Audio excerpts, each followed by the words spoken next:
तो हेलो दोस्तों, नमस्कार। आप सभी का हमारे यूट्यूब चैनल पर स्वागत है। हमारे यूट्यूब चैनल पर क्लास 12 की बायोलॉजी चल रही थी, जिसमें अभी तक हम लोगों ने क्लास 12 की बायोलॉजी में पूरे 7 चैप्टर कंप्लीट कर लिए हैं। आज हम लोग एक नया चैप्टर को स्टार्ट करने वाले, जिसमें हम लोग पढ़ने वाले हैं, जो कि आपका चैप्टर होता है मानव स्वास्थ्य तथा रोग के बारे में।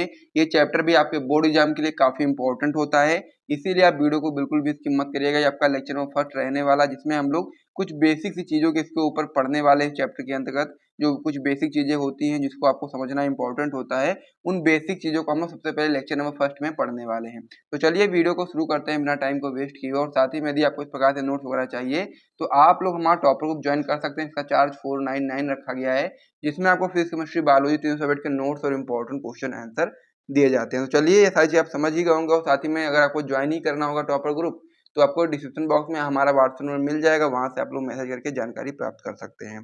तो चलिए अब हम लोग इसमें जो क्लास 12 बायोलॉजी का आपको जो 8वां चैप्टर होता है मानव स्वास्थ्य तथा रोग के ऊपर हम लोग यहाँ पर बात करने वाले हैं। मनुष्य के स्वास्थ्य के बारे में और साथ ही में बहुत सारे रोगों के बारे में हम लोग बात करने वाले हैं, जो कि मनुष्यों से जुड़ी हुई हैं। तो चलिए इसको हम लोग स्टार्ट करते हैं बिना टाइम को वेस्ट किए हुए। और साथ ही में आप वीडियो को जल्दी से लाइक कर दो, चैनल को सब्सक्राइब कर दो, फिर हम लोग इसको स्टार्ट करते हैं। तो मैं उम्मीद करता हूं कि आप लोगों ने वीडियो को लाइक कर दिया होगा। तो चलिए हम लोग शुरू करते हैं। तो यहाँ पर सबसे पहले आप लोग हेडिंग लगाओगे, सबसे पहले समझोगे स्वास्थ्य के बारे में। जैसा कि इसका नाम ही क्या है, चैप्टर का नाम है आपका मानव स्वास्थ्य। तो सबसे पहले आप समझो कि आखिर ये स्वास्थ्य क्या होता है। उसके बाद फिर आपका चैप्टर में आपका नेम में आता है रोग, फिर हम लोग रोग के बारे में समझेंगे। तो सबसे पहले यही बेसिक चीज है कि सबसे पहले आप समझो कि आखिर स्वास्थ्य क्या होता है और साथ ही में रोग क्या होता है। तो यहाँ पर बताओगे, हेडिंग लगा लोगे, आप लोग स्वास्थ्य पे लिखना स्टार्ट करोगे कि WHO यानी कि वर्ल्ड हेल्थ ऑर्गेनाइजेशन के अनुसार स्वस्थ का जो अर्थ है, यानी कि जो स्वास्थ्य मनुष्य है उसका जो क्या अर्थ है उसके बारे में समझिएगा। तो यहाँ बताएंगे प्राणी का जो शारीरिक, मानसिक और सामाजिक रूप से अच्छा होना ही आपका स्वास्थ्य कहलाता है।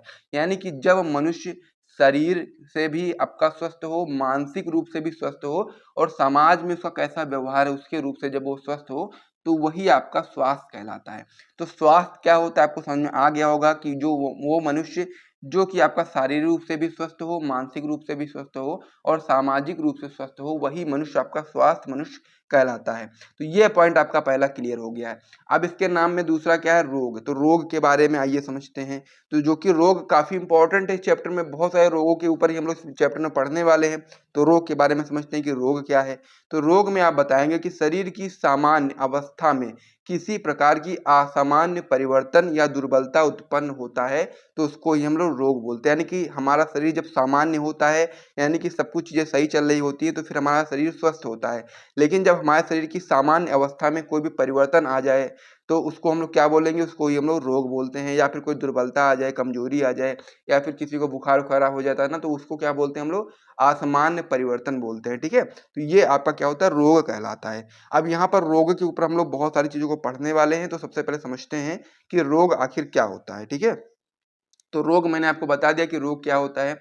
अब हम लोग रोगों के प्रकार के बारे में बात कर लेते हैं। टाइप्स ऑफ डिजीज के बारे में क्या होता है उसके बारे में बात कर लेते हैं। तो रोगों के प्रकार की जब आप लोग बात करोगे, तो मानव में जो होने वाले रोग हैं उनको हम लोगों ने दो भागों में बांटा है। ठीक है, दो भागों में बांटा है। मनुष्य में होने वाले रोगों को हम लोगों ने कितने भागों में बांटा है, तो आप बताएंगे कि दो भागों में बांटा है। पहला आपका भाग है जन्मजात रोग के ऊपर, जिसमें हम लोग जो जन्म से होने वाले जो रोग होते हैं उसको हम लोग जन्मजात रोग बोलते हैं। और इसमें जो जो रोग होते हैं उसको भी हम लोग समझेंगे। और दूसरा आपका होता है उपार्जित रोग, यानी कि जन्म के समय ये रोग नहीं होते, लेकिन जन्म के बाद बहुत सारे रोग जो हमारे शरीर में लग जाते हैं, तो उसको हम लोग उपार्जित रोग बोलते हैं। तो इस प्रकार से मानव में रोगों को दो भागों में बांटा गया है। पहला भाग आपका है जन्मजात रोग का, दूसरा भाग आपका है उपार्जित रोग का। तो सबसे पहले समझते हैं कि जन्मजात रोग क्या होता है। तो इसका जैसा नाम से ही किसके क्लियर है, तो आप लोग उत्तर में बताएंगे इसके मतलब डेफिनेशन में कि वह रोग जो मानव में जन्म से ही जन्मजात रोग होते हैं, यानी कि जो रोग जन्म से ही होते हैं मानव में, उसको हम लोग जन्मजात रोग बोलते हैं। ठीक है, तो क्या बताएंगे आप लोग कि वह रोग जो मानव में जन्म से ही होते हैं उसको ही हम लोग जन्मजात रोग बोलते हैं। अब ये रोग आपके निम्नलिखित कारणों से हो सकते हैं। ठीक है, जो आपका जन्मजात रोग है उसमें बहुत सारे कारण हो सकते हैं, इसकी वजह से ये रोग हो सकता है। तो आइए समझते हैं। ठीक है, तो इसमें आप लोग सबसे पहला पॉइंट बताएंगे कि किसी जीन में उत्परिवर्तन द्वारा भी आपका जन्मजात रोग हो सकता है। एग्जाम्पल की बात करोगे तो हीमोफीलिया, वर्णांधता, सिकल सेल एनीमिया, ये सारे आपके जीन में उत्परिवर्तन के द्वारा होने वाले जन्मजात रोग हैं। दूसरा पॉइंट आपका इसमें जो आता है गुणसूत्रीय असमानताओं द्वारा। तो इसमें जब गुणसूत्रीय को कुछ असमानताएं आ जाएंगी तो फिर उससे भी बहुत सारे रोग उत्पन्न हो जाएंगे, जैसे कि गुणसूत्रों की संख्या का बढ़ जाना या घट जाना, तो उससे भी रोग आपके उत्पन्न होंगे, जैसा कि डाउन सिंड्रोम हो गया, टर्नर सिंड्रोम हो गया, क्लाइनेफिल्टर सिंड्रोम हो गया। इसी प्रकार से रोग हो जाते हैं जब गुणसूत्रों की असमानताएं आ जाती हैं। तीसरा प्रकार आपका इसमें होता है वातावरणीय कारकों के द्वारा, यानी कि वातावरणीय कारकों की वजह से भी कुछ रोग उत्पन्न हो जाते हैं, जैसे कि कटा हुआ ओठ, कटा हुआ तालू, ये सब क्या है आपके वातावरणीय कारणों के द्वारा होने वाले रोग। तो जन्मजात रोग जो आपका होता है ये आपके कह सकते हैं कि 3 प्रकार के होते हैं। पहला आपका होता है किसी जीन में उत्परिवर्तन के द्वारा उत्पन्न हुए रोग, दूसरा आपका होता है गुणसूत्रीय असमानताओं द्वारा उत्पन्न हुए रोग, और तीसरा आपका हो जाता है ये वातावरणीय कारकों के द्वारा उत्पन्न हुए रोग। तो इस प्रकार से 3 प्रकार आपके हो गए। अब ये सभी जो रोग होते हैं आपके कैसे होते हैं, ये सभी रोग आपके वंशागत होते हैं। ठीक है, ये चीज आपको यहाँ पर याद रखना है कि ये सभी आपके वंशागत होते हैं, ये रोगों में आपके वंशागत होते हैं। इस प्रकार से आपको समझ में आ गया होगा। तो यहाँ पर जो रोगों के प्रकार था उसमें आपका जो पहला प्रकार था जन्मजात रोग, इसे मैंने आपको बता दिया है, तो इसको आप लोग नोट कर लीजिएगा और साथ ही में इन सारे रोगों के बारे में आप लोग पढ़ लीजिएगा।